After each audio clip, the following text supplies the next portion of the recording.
안녕하세요. 저는 과천에 살고 있는 30대 후반의 여자입니다. 저 유튜브 정말로 좋아하는데 이렇게 사연 신청을 해보기는 처음입니다.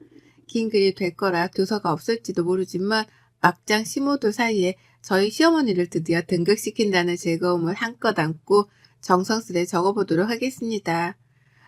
저희 남편이랑 저는 공무원 부부입니다. 이 조그마한 동네에서 이런 말을 하면 직장 동료가 알아볼 수 있기 때문에 더 자세한 소개는 못 해드리겠어요. 둘 다 이른 나이에 공무원 시험에 합격을 했고 처음 만난 건 같은 직장에서 근무를 하게 되면서부터였습니다. 몰래 사내연애 하다가 결혼한 지 올해로 벌써 11년 차이고요. 저희 남편은 고등학교를 졸업하자마자 공무원 준비를 한 케이스였어요. 공무원을 해야 한다고 강요하는 시부모님 때문에 다른 걸 할 생각도 못한 채 공무원을 양성하는 전문대학으로 진학까지 한 사람이었습니다. 저는 그와 반대로 보통의 대학에 진학을 해서는 대학을 졸업하자마자 공무원에 합격을 한 케이스였고요. 어린 나이에 사회생활을 하게 되었다는 사실, 취업 준비를 오래도록 하지 않아도 된다는 사실은 절 너무 기쁘게 했어요. 취업난도 다른 사람이 애기인 것만 같았고 말이죠. 같이 공무원으로 지내던 남편이랑 연애를 하면서도 참 알콩달콩 재밌게 살았고 당연히 결혼도 할 생각으로 만났답니다. 같이 공무원인 것도 좋은데 부부 공무원이 되면 같은 근무처에서 일도 할 수 있으니 이득이라 여길 것이 많았거든요. 아마 남편도 같은 마음이었을 거고요. 다만 결혼 전에 하나 걸리는 건 있었습니다. 저희 부모님도 그렇고 시부모님도 그렇고 모두가 걱정을 한 단 한 가지였는데요. 바로 제가 남편보다 높은 직급이라는 것이었죠. 남편은 고등학교 졸업을 하자마자 9급 시험을 준비해서 공무원이 된 사람이었지만 저는 대학 내내 휴학까지 해가면서 7급 준비를 했거든요.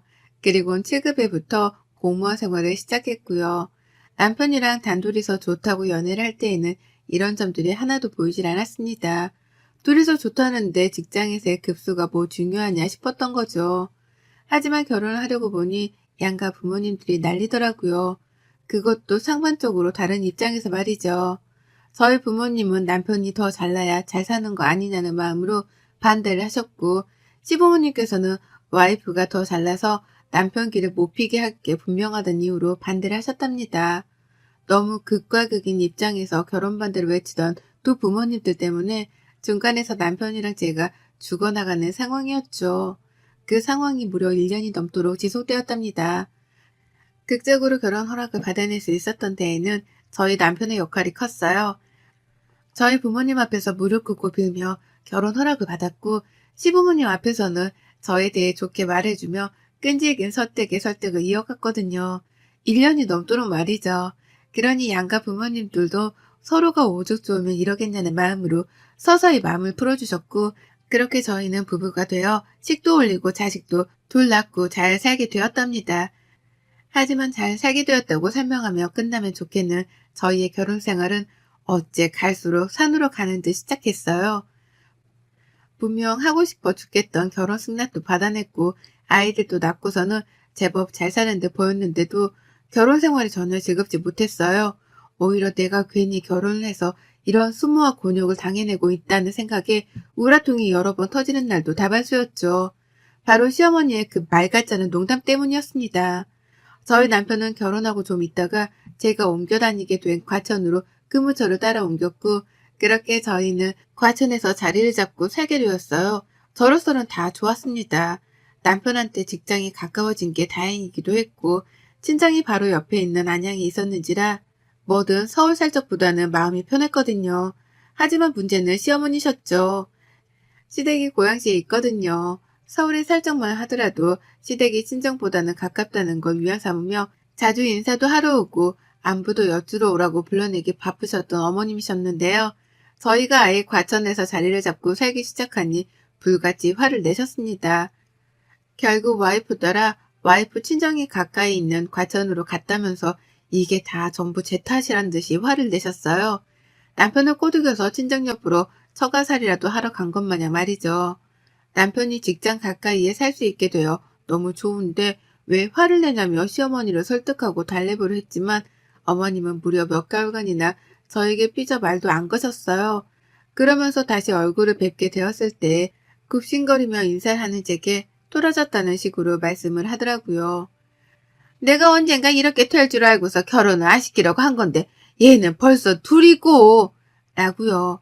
언젠가 제가 제 뜻으로 남편을 휘두를 거란 걸 알았다며 별 말 같자는 소리를 너무나 맞다는 식으로 당당하게 뱉어내셨습니다. 제 얼굴이 붉어지는 건 신경도 안 쓰셨어요. 제 기분이 나쁜 건 당연히 무시를 하셨고요. 그리고 그때 2번 더 깨우쳤죠. 원래 어머님이 아들 생각만 한다는 걸 알고는 있었으나 시어머니하고는 정말 가까워질래야 가까워질 수가 없겠구나 하는 걸 말입니다. 손주 손녀를 낳기까지 한 며느리인데도 여태 아들 깃빨아먹고 살진 않을지에 대해서 경계하기만 하는 시어머니하고는 저도 친해지고 싶은 마음이 없었고요. 그래서 최대한 갈등만 만들지 않으며 살고자 노력했습니다. 여전히 명절이 찾아와도 코앞인 친정보다 시댁을 먼저 찾았고요. 제 생일엔 아무런 축하 인사도 받지 못했음에도 불구하고 어머님, 아버님 생신 때에는 꼬박꼬박 선물에 용돈도 보내드리며 축하 인사를 전했어요. 아이들 보고 싶다고 하시면 섭섭하실까봐 주말에 당장 찾아뵈었고 그 밖에도 자잘한 요구들은 당연하다는 듯이 들어드리며 지냈습니다. 이렇게 가까이에서 지내버릇하면 과천으로 이사를 간 것에 대해서 덜 속상해하실 거라 생각을 했어요. 이 이상으로 친하게 지내며 모녀 같은 시어머니와 며느리 사이를 만들고자 하지는 않았고요. 하지만 갈등 없이 잘 지내는가 싶다가도 꼭 한 번씩 시어머니의 말씀 때문에 제 속이 뒤틀리곤 했습니다. 제가 할도리만 잘하고 지낸다면 욕먹을 일도 없고 갈등을 일으킬 일도 없을 거다 생각했거든요. 그러나 잘하면 할수록 자주 듣게 되는 시어머니의 그 얼토당토 없는 농담들 때문에 마음 편할 새가 없었어요. 지금 생각해보면 잘 지내고 있다고 여겼던 그 순간들까지도 사실은 시어머니께 농락을 당하고 있었던 것 같습니다. 저희 어머님이 농담을 참 밥 먹듯 하세요. 저희 부부가 과천으로 이사를 오고 나서 한동안 삐졌다가 다시 대화를 나누기 시작한 그 시점부터 농담을 참 잘도 던져대기 시작하셨죠. 오랜만에 아이들을 모두 다 데리고 시댁을 갔더니만 어머님이 그러시더라고요. 아이고 과천 갔다 죽은 줄 알았잖아. 우리 아들 호래비 된 줄 알았는데 이제 보니 며느리가 살아있는 있네. 라고 말입니다. 전 당연히 농담인 줄 알고 웃어 넘겼습니다. 기분이 살짝 나쁘고 빈정이 상하긴 했지만 이 말을 너무나 활짝 웃으면서 말씀을 하셨는지라 다른 선택의 여지가 없었어요. 그저 농담인 줄 아니까 맞받아치지 않고 웃어 넘기는 걸 택한 거죠. 하지만 어머님은 이런 제 반응이 재미가 없었는지 그 후로도 기분 더러운 농담을 참 자주 하더라고요. 예를 들면 이런 것들이었죠. 요리를 도와드리겠다고 옆으로 가기라도 하면 아이고 부엌 무너지겠다. 너 그 꼴 못 벗어나면 우리 집 부엌 무너진다. 그러고도 뭘 먹겠다고 부엌에 들어와. 라고 하면서 제가 살이 쪘다고 뭐라 그러시는 거예요. 부엌이 무너진다는 말을 농담이라면서 키득키득 거리는 채로 말입니다. 여자한테 살 문제가 얼마나 기분이 나쁜데 어머님은 그걸 너무 뻔뻔하게 하셨어요. 그리고는 굳어진 제 표정에 활짝 더 웃으면서 농담인데 얘 봐라. 뭐가 틀려서 기분이 나쁜 거니? 아니다. 이것도 농담이야. 라고 말씀을 하셨고요. 애들한테 자잘한 일로 훈육을 하고 있으면 아이고 다 너 닮아서 그러는 건데 뭘 그러냐. 엄마 판박이라 귀엽기만 하구만. 그걸 뜯어 고치겠다고? 내버려둬. 사단께도 3년이면 풍어를 읊는다는데 네 옆에서 자란 애들이 뭘 어쩌겠냐. 보고 탐는 수밖에. 라고 하면서 혼육이 주제넘는다는 식의 표현도 하셨답니다. 그게 무슨 소리냐면서 역정이라도 내면 아이고 농담한 거 가지고 쟤는 또 진지하게 저런다. 내가 무서워서 무슨 농을 못해. 라고 제게 민감하게 굴지 말라 말씀을 하셨네요. 너무 기분이 나빴어요. 난 분명 웃지 못하는 말들인데 어머님은 뭐가 그리 웃긴지 계속해서 웃어 보이기만 하셨으니까요. 나를 얼마나 호구로 봤으면 사람이 기분 나쁠 뻔한 말들을 던지면서도 눈치 한번 안 보고 사과 한번 안 하나 싶었답니다. 홧김에 소리라도 지르고 싶다는 생각이 들 정도로 피가 거꾸로 솟는 적들이 많았어요. 주로 대다수의 농담들은 제가 하는 말들이나 행동에 반박을 하는 것들이었죠. 그러다 보니 시어머니가 나한테 시비를 거는 중이라는 느낌을 지울 수가 없었답니다. 기분 나빠라 하면 저 혼자 꽁해서 저런다고 또 무안을 주니 저 혼자 화가 났다고 민망해 하기까지 하며 감정의 롤러코스터를 타기 바빴어요. 그러니 점점 시댁 가기가 싫어지고 최소한의 도리조차 해드리기가 싫었죠. 그러다 코로나 터지면서는 이게 기회구나 싶어서 시댁이랑 완전히 연을 끊었고 그 사이 전화가 오더라도 일 때문에 바쁘니 전화는 남편한테 하라면서 대놓고 연락을 무시했습니다. 급한 일이 있으면 남편한테 연락을 해도 충분할 텐데 왜 친하지도 않은 며느리한테 굳이 전화를 해서는 늘 시덥지 않은 농담이나 하며 기분을 더럽히느냐 이거였죠. 그래서 바쁜 척을 더 열심히 했고 대화하고 싶지 않은 척도 더 열심히 했습니다. 그러니 어머님도 눈치가 있긴 있는 건지 투덜거리긴 했지만 서서히 제게 하는 연락 횟수를 줄이셨어요. 정말로 무슨 일이 있더라도 남편에게 했고 그 와중에 자기 생일 선물이랑 용돈 찾는 전화는 꼬박꼬박 제게 하셨답니다. 이리 보나 저리 보나 저를 우습게 보시는 게 분명해 보이긴 했어요. 그리고 바로 올 중순 시아버지 생신이라서 밥 먹는다고 시댁을 찾았다가 동서가 있는 앞에서 시어머니가 제게 막말을 또 퍼부셨답니다. 제가 상부장에 있는 그릇을 빼는 중이었는데 갑자기 손가락으로 집게를 만들어서는 제 뱃살을 꼬집는 거예요. 그 바람에 제가 너무 놀라서 잡고 있던 그릇을 손에서 놓쳐버렸고 그릇이 부엌 바닥으로 떨어지며 와장창 깨져버린 사건이 있었죠. 그런데 어머님이 그런 저를 보면서 웃는 겁니다. 그리고 뭘 하신 줄 아세요? 아이고, 지살 잡혔다고 돼지가 놀래 자빠졌네. 라고 하며 웃는 거예요. 미친 사람처럼 말이죠. 동서도 웃질 못하고 있었고 저도 너무 놀라고 기분이 나쁜 나머지 시어머니를 노려만 보고 있었습니다. 그릇이 깨졌고 사람이 다칠 뻔도 했는데 이게 웃긴 일인가 싶어 황당해 말이죠. 그러자 어머님은 그제서야 저랑 동서 눈치를 보며 말씀하더라고요. 농담이라고 말이죠.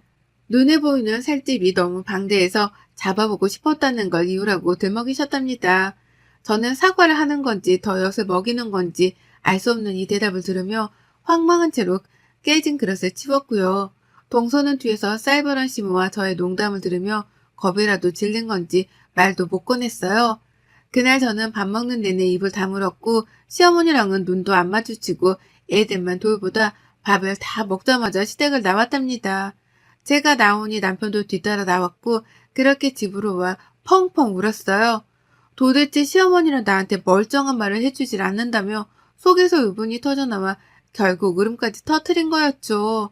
그런 저를 보며 남편도 최대한 시어머니하고는 엮이지 말란 말로 위로를 해줄 뿐이었고요. 남편이 해줄 일이 별로 없었으니까요. 그렇게 저는 시무를 안 본 채로 나름 잘 버티고 있었어요. 돼지가 놀래 자빠졌단 말이 아직도 크게 상처로 자리 잡은 상태여서 시무한테 연락이 오는 것도 일부러 씹어가면서 피했습니다. 그런데 지난 주말에 시어머니가 집으로 찾아왔어요. 시아버지도 빼놓은 채 혼자 택시를 타고 찾아와 택시비를 내주라며 아파트 동 입구 앞에서 저한테 문자를 보내셨더라고요. 전화를 하면 안 받을 게 뻔하다면서 말입니다. 그 바람에 남편이 놀래 택시비를 내려갔고 어머님은 정말로 집 안에 들어오셨답니다. 당황했어요. 겨우 안 보고 사는 중이었는데 제발로 내 집에 찾아온 걸로도 모자라 택시비를 내달라며 집 밖으로 절 불러낼 생각을 하셨다니 말이죠. 어머님은 절 보자마자 또 농담을 던지셨어요. 우리 며느리는 공무원 아닌가 보네. CM이 택시비도 못 내줘서 못 나온 건가? 라며 비아냥거리셨고 갑자기 찾아오면 어쩌냐 묻는 제 말에는 대꾸도 안 하셨어요. 또 농담에 민감하게 구는 거 아니냐며 오히려 남편에게 말을 걸더라고요. 며느리 성격이 아직도 저를 꽁하냐고 말이죠. 제 앞에서 오고 가는 이런 말들, 그것도 내 집에서 오고 가는 시어머니의 막말 참을 수 없었습니다. 꿀같은 주말을 방해하는 것만으로도 대역죄인데 집에 들어온 그 순간부터 한마디도 쉬지 않고 제게 막말을 퍼부어대셨어요. 그리고는 그게 다 농담인데 제가 또 받아들이지 못하고 있다며 궁시렁을 대는 겁니다. 전 하나도 웃기지 않고 오히려 기분이 나쁘다 못해 민망해서 더럽기까지 한대 말이죠. 남편은 제가 울었던 걸 알아서 그런지 시어머니를 말리려 했어요. 갑자기 찾아와서 뭔 말이 그렇게 많냐며 입부터 다물게 만들려고 했고 그러자 어머님이 말씀하더라고요. 아, 이거 네 와이프 밥만 처먹는 게 아니라 서방도 쳐 잡숴 드시겠다니? 왜 이렇게 네 마누라 눈치를 보고 있어? 니들 결혼할 적부터 내가 그렇게 걱정했던 게 바로 이런 거다. 어디 서방을 기도 못 펴게 해? 라고 말입니다.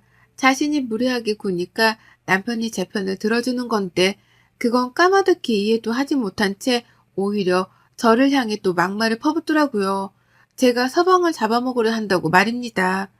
처음엔 농담이었겠지만 갈수록 욕만 안 섞었을 뿐 이미 입과 눈으로 제게 욕을 퍼붓고 계셨어요.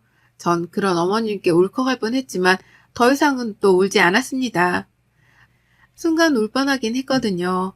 방어도 못한 상태에서 시어머니가 다다닥 쏘아댄 막말에 마음이 너덜너덜 했거든요. 하지만 이번만큼은 울지 않기로 했어요. 남의 집에 와 역정부터 내는 시어머니의 코를 내가 먼저 납작하게 해주고 쫓아내야겠다 싶었던 겁니다. 그리고 전 그렇게 마음을 먹자마자 장착된 굳건한 마음으로 시어머니를 향해서 똑같이 막말을 퍼부어대기 시작했어요. 그동안 저한테 농담이라면서 퍼부었던 막말들을 똑같이 기억하고 있다가 똑같은 방식의 언변으로다가 뱉어낸 겁니다. 우리 어머님은 가만 보니까 주제 파악을 못하는 게 분명하네. 귀하디 귀한 아들내미인 것 같은데 밖에 나가 물어보세요. 어머님 아들이 잘났다고 하나 내가 잘났다고 하나. 능력 딸리는 아들내미 데려다 내조해주고 살면 고마워서 엎드려 절이라도 해야 하는 거 아니세요? 아, 맞다. 우리 어머님은 주제 파악을 못하니 그런 것도 생각 못 해보셨겠다. 라고 말을 했어요. 한 번도 남편 앞에서 이런 식으로 말을 해본 적이 없었으나 지금 당장 시어머니를 엿먹이는 게 급했는지라 마구마구 퍼부어댔습니다. 그러니 남편도 놀라고 시어머니도 놀라시더라고요. 특히 시어머니는 제 입에서 자신의 화법이 나왔다는 생각에 한방 얻어맞았다 싶으셨는지 처음 한동안은 정신을 못 차리셨어요. 저는 그 꼴을 보며 이거다 싶었죠. 그래서 멈추지 않고 더 퍼부어댔습니다. 이 사람이랑 결혼할 적에 우리 부모님이 얼마나 통곡했는지 몰라요.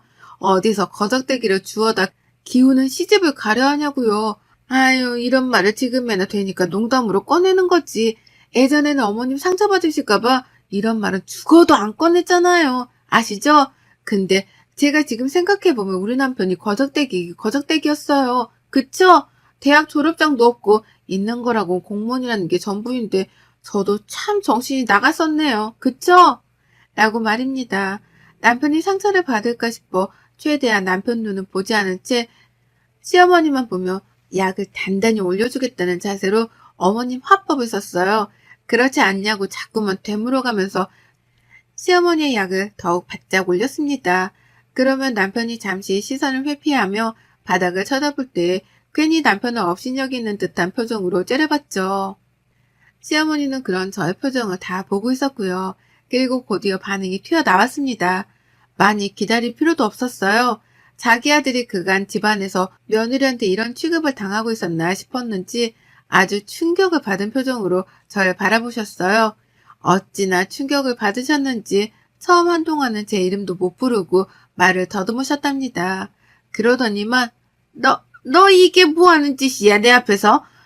내가 보는 앞에서 내 아들한테 뭐? 거적대기? 야, 너 대학 졸업장만 있으면 다 아냐? 너 설마 네 남편한테도 지금껏 있다고 얘기한 거야?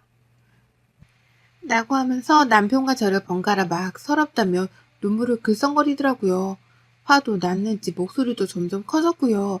그래서 제가 아이고 농담으로 못 받는 거 보니까 그간의 아들내미가 저보다 기울어진다는 걸 알고는 계셨었나 보네요. 왜 그러세요? 어머님 좋아하는 농담을 저도 해드린 것뿐인데 뭐 상처를 크게 받았나 보네요. 이제라도 주제 파악을 하신 건가? 라면서 더 크게 웃어 보였습니다. 어머님이 그간 저한테 하셨던 것처럼 저도 농담인데 왜 그러냐며 막 웃어 놀렸어요. 더 야구를 하고 바짝 웃었죠. 그러자 어머님은 우라통이 너무 나셨는지 감정을 주체하지 못하고 막 소리를 지르셨고 그걸 말린다고 남편은 어머님을 끌어안았어요. 순식간에 집안 분위기는 개판이 되었고 어머님은 급기야 화를 내다 울음을 보이셨습니다. 그리고 전 그 타이밍을 절대로 놓치지 않으려 했어요. 우는 시어머니의 얼굴을 보고 사과를 하기는커녕 더욱 바짝 약을 올리다 못해 속 터지게 해드리고자 했답니다.